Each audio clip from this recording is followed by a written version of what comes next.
Radio city originals.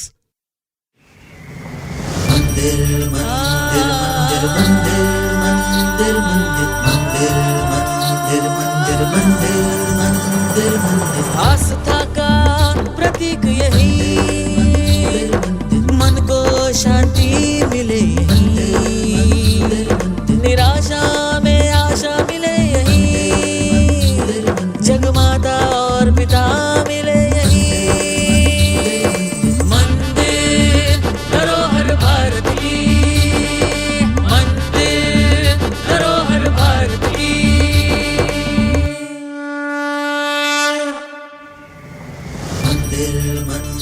मंदिरों से हम सभी भक्तों की आस्था जुड़ी होती है और इन्हीं मंदिरों से जुड़ा हुआ होता है एक इतिहास, एक कथा। इन्हीं मंदिरों से जुड़े हुए इतिहास और कथा को हम जानेंगे इस पॉडकास्ट सीरीज पर, जिसका नाम है मंदिर धरोहर भारत की। भगवान श्री राम का जन्म 5114 ईस्वी पूर्व में हुआ था। इस चैत्र मास की नवमी को राम नवमी के रूप में मनाया जाता है। अयोध्या, यही वो पावन नगरी थी जहां भगवान श्री राम ने जन्म लिया था। मंदिर धरोहर भारत की इस पॉडकास्ट सीरीज में आज हम बात करेंगे अयोध्या राम मंदिर की। अयोध्या पहले कैलाश जनपद की राजधानी हुआ करती थी।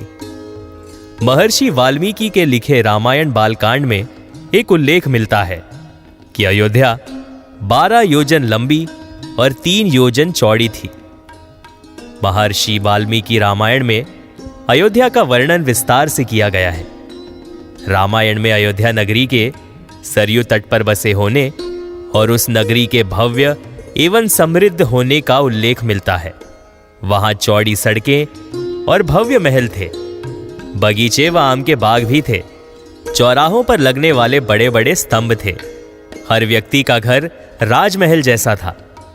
ये महापुरी 12 योजन यानी 96 मील चौड़ी थी। इस नगरी में सुंदर, लंबी और चौड़ी सड़कें थी। इंद्र की अमरावती की तरह महाराज दशरथ ने उस पुरी को सजाया था। भगवान श्री राम जब तक अयोध्या में थे, यहां हमेशा खुशहाली ही छाई हुई थी। यहां सब कुछ अच्छा था। मान्यता है कि भगवान श्री राम के जल समाधि लेने के पश्चात अयोध्या कुछ काल के लिए उजाड़ सी हो गई थी, लेकिन उनकी जन्मभूमि पर बना महल तब भी वैसा ही था। भगवान श्री राम के पुत्र कुश ने एक बार पुनः राजधानी अयोध्या का पुनः निर्माण कराया था। इस निर्माण के बाद सूर्यवंश की अगली 44 पीढ़ियों तक इसका अस्तित्व आखिरी राजा महाराजा बृहद्दल तक अपने चरम पर रहा। कौशल राज बृहद्दल की मृत्यु महाभारत युद्ध में अभिमन्यु के हाथों हुई थी। महाभारत के युद्ध के बाद अयोध्या उजाड़ सी हो गई, मगर भगवान श्री राम जन्मभूमि का अस्तित्व फिर भी बना रहा। भगवान श्री राम मंदिर के संदर्भ में यह उल्लेख मिलता है कि ईसा के लगभग 100 वर्ष पहले उज्जैन के चक्रवर्ती सम्राट विक्रमादित्य एक दिन अखेट करते हुए अयोध्या पहुंच गए। महाराज विक्रमादित्य को इस भूमि में कुछ चमत्कारिक आभास हुआ व दिखाई देने लगा। तब उन्होंने इसकी खोज आरंभ की और वहां पास के योगी व संतों की कृपा से उन्हें यह ज्ञात हुआ कि यह भगवान श्री राम की भूमि अवध है। उन संतों के निर्देश से सम्राट ने यहां एक भव्य मंदिर के साथ ही कूप, सरोवर, महल आदि बनवाए। कहते हैं कि उन्होंने भगवान श्री राम जन्मभूमि पर काले रंग के कसौटी पत्थर वाले 84 स्तंभों पर विशाल मंदिर का निर्माण करवाया था और इस मंदिर की भव्यता देखते ही बनती थी। महाराजा विक्रमादित्य के बाद के राजाओं ने समय समय पर इस मंदिर की देखरेख की। उन्हीं में से शुंग वंश के प्रथम शासक पुष्यमित्र शुंग ने भी मंदिर का जीर्णोद्धार करवाया था। पुष्यमित्र का शिलालेख अयोध्या से प्राप्त हुआ था, जिसमें उसे सेनापति कहा गया है तथा उसके द्वारा 2 अश्वमेध यज्ञों के किए जाने का वर्णन है। अनेक अभिलेखों से ज्ञात होता है कि गुप्त वंशीय चंद्रगुप्त द्वितीय के समय और तत्पश्चात काफी समय तक अयोध्या गुप्त साम्राज्य की राजधानी थी। गुप्तकालीन महाकवि कालिदास ने अयोध्या का रघुवंश में कई बार उल्लेख किया है। अयोध्या के विषय में कहते हैं कि चीनी भिक्षु फा हियान ने यहां देखा कि कई बौद्ध मठों का रिकॉर्ड रखा गया है। यहां पर 7वीं शताब्दी में चीनी यात्री हेन त्सांग आया था। उसके अनुसार यहां 20 बौद्ध मंदिर थे तथा 3000 भिक्षु रहते थे और यहां हिंदुओं का एक प्रमुख और भव्य मंदिर था जहां रोज हजारों की संख्या में लोग दर्शन करने आते थे, जिसे राम मंदिर कहा जाता था। इसके बाद ईसा की 11वीं शताब्दी में कन्नौज नरेश जयचंद आया तो उसने मंदिर पर सम्राट विक्रमादित्य के प्रशिष्ट शिलालेख को उखाड़कर अपना नाम लिखवा दिया। किंतु पानीपत के युद्ध के बाद जयचंद का भी अंत हो गया। राम मंदिर के लिए मूल डिजाइन 1988 में अहमदाबाद के सोमपुरा परिवार द्वारा तैयार किया गया था। सोमपुर कम से कम 15 पीढ़ियों से दुनिया भर के 100 से अधिक मंदिरों के डिजाइन का हिस्सा रहा है। राम मंदिर के लिए नया डिजाइन मूल डिजाइन से कुछ बदलावों के साथ 2020 में सोमपुर वासियों द्वारा तैयार किया गया था। यह मंदिर 235 फीट चौड़ा, 360 फीट लंबा और 161 फीट ऊंचा होगा। मंदिर के मुख्य वास्तुकार चंद्रकांत सोमपुरा के साथ उनके 2 बेटे निखिल सोमपुरा और आशीष सोमपुरा भी हैं, जो आर्किटेक्ट भी है। सोमपुरा परिवार ने राम मंदिर को नागरा शैली की वास्तुकला के बाद बनाया है, जो भारतीय मंदिर वास्तुकला के प्रकारों में से एक है। इस मंदिर के विषय में यदि बात करें तो इस मंदिर परिसर में एक प्रार्थना कक्ष होगा, एक रामकथा कुंज, एक वैदिक पाठशाला, एक संत निवास, एक यति निवास, संग्रहालय और अन्य सुविधाओं जैसे एक कैफेटेरिया।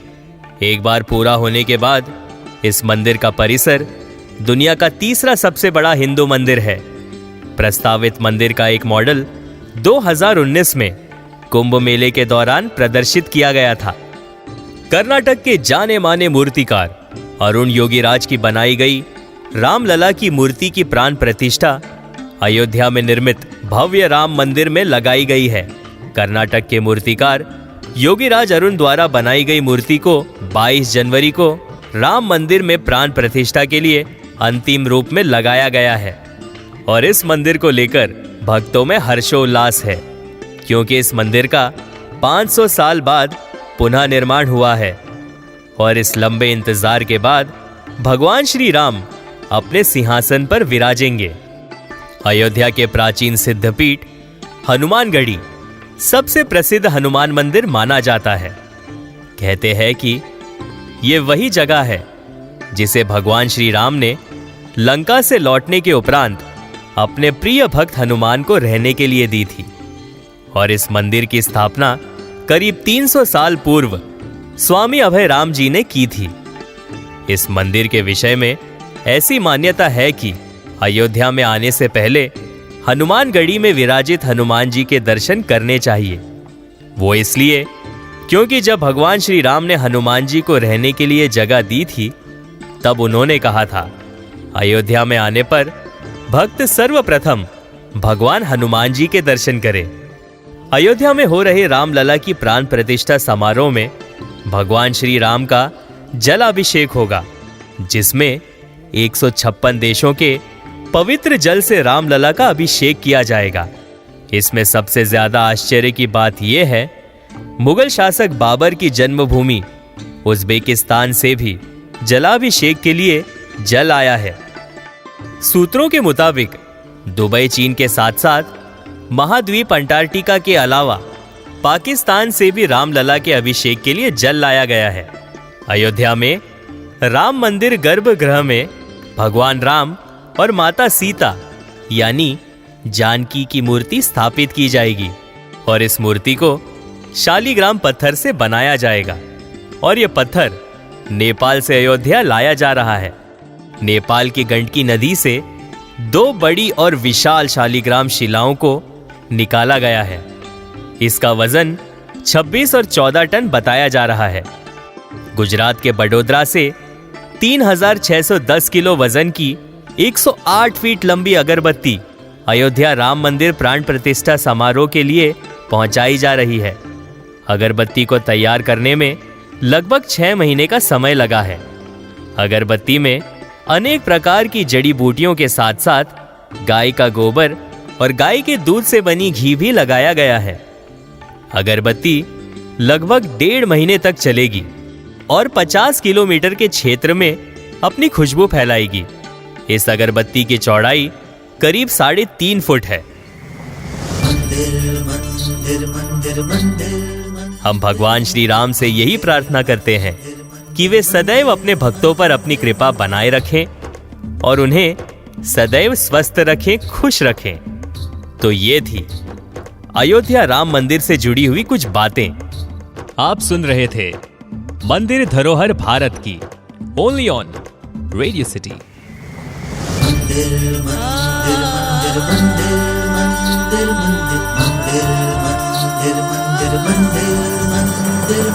आस